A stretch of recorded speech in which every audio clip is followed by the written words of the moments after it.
Hello, so it's June the 11th, and today we talk inflation. Remorseless, insatiable inflation, the auto-cannibalistic monster that eats away at its own flesh and destroys economies from within.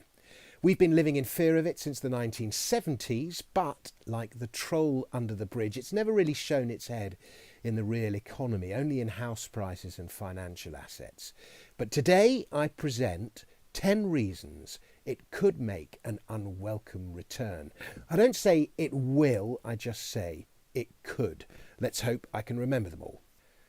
So, number one, deglobalisation. Love it or loathe it, globalisation has brought us cheap goods aplenty. China has become manufacturer to the globe and in doing so exported its low labour costs so that you and I can have cheap computers, clothes and consumables, durables and disposables. But protectionism and coronavirus are both forces for deglobalisation. And deglobalisation will have the opposite effect on prices to globalisation. It will push them up. Number two, money printing. Have you any idea how much money has been printed, or whatever the digital virtual equivalent of printing is, since the coronavirus bit?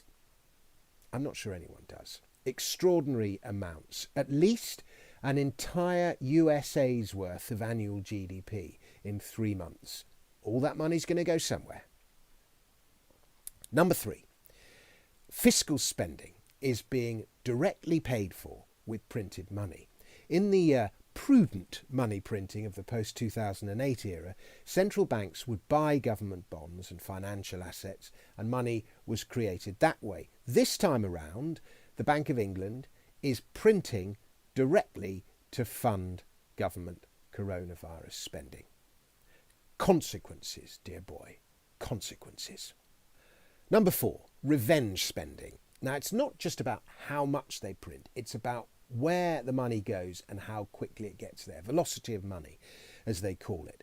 And the groovy new saying for the burst of sales that's expected in a post-lockdown rebound is revenge spending.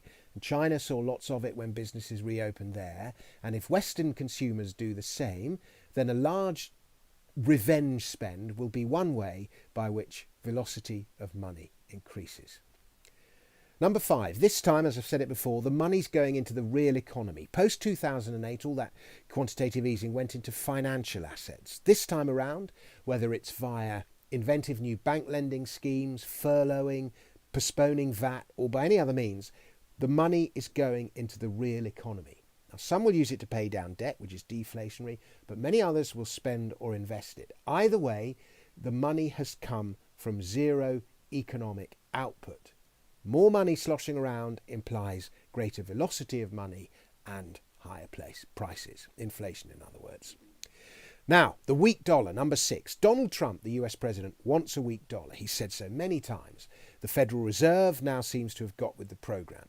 So that since the March, the dollar's down by 8%, almost 10%. Trump's getting his way.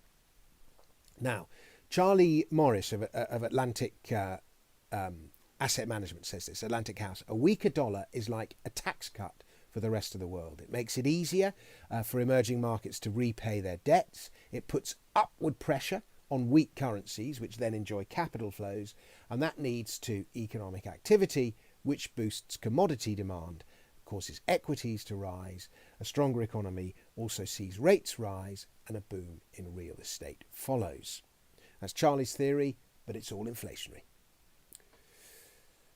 Number seven, I'm getting there, commodities. Commodity prices relative to the S&P 500 are the cheapest they have ever been, ever. They could get cheaper, of course, but sooner or later, money flows will change, and that trend could change pretty quickly. Now, a weak dollar puts a lot of upwards pressure on commodities prices. Government's fiscal spending on infrastructure projects, all to boost economies post-COVID, means they're going to need commodities. But guess what? Commodity prices have been so low for so long, the investment in production hasn't been there. And so there's going to be a shortage of supply, which means that prices will rise until new supply comes online. But getting new supply online, particularly of metals, can take many years. It takes a long time to build a mine. The implication then is the rising prices of raw materials, inflation. Number 8, higher energy costs. Now, oil got absolutely hammered during COVID-19, as we all know. The price of one key benchmark, one of the futures contracts, even went negative. But since then, the price has gone ballistic. It's been rising every day, relentlessly, it seems. And as economies pick up, there'll be more economic activity, more demand for energy. But there'll also be oil shortages as a result of the coronavirus. And again, the implication is higher oil and energy costs generally. $40 a barrel, West Texas Intermediate's already up 500% since April. I bet you we see $100 oil before we see $10 again. Number 9, unemployment. Now, unemployment should be deflationary. People have less money and so they spend less. But unemployment and inflation always seem to come hand in hand, particularly in fiat money environments. Now, many businesses are going to go bust because of COVID-19, and that's going to mean higher unemployment. Many people are going to lose their jobs. Many businesses are using COVID-19 as an excuse to clear unwanted staff off of their books and slim down. Either way, higher unemployment is coming.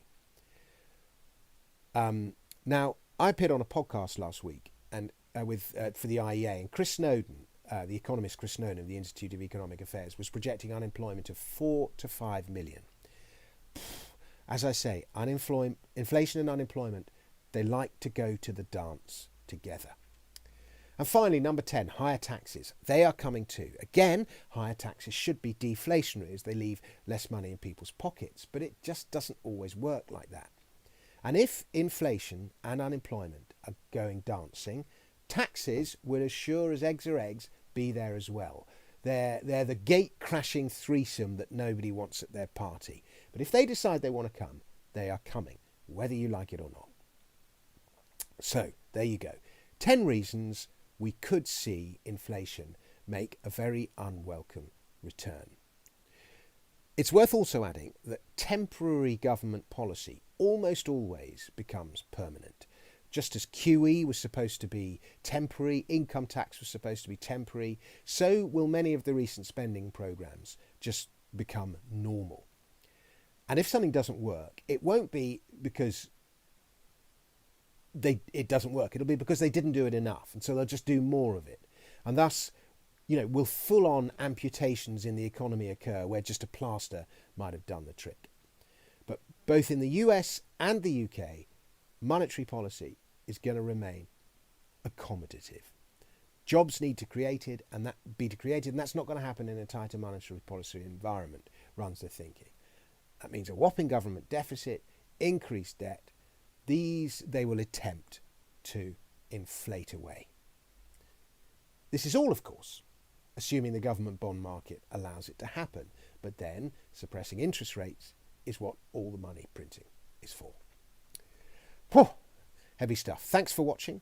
If you enjoy these videos, please subscribe to my channel. There's a button coming up on the screen now whereby you can subscribe, and you might also be interested in my book, Daylight Robbery, How Tax Shaped Our Past and Will Change the Future. You can buy it at all good bookshops, at Amazon, and if you want to buy a signed copy, you can buy so via the link. There should be a link somewhere on the screen or even below, but I recommend the audiobook version narrated by me with my beautiful voice. Thank you very much for watching. See you again soon.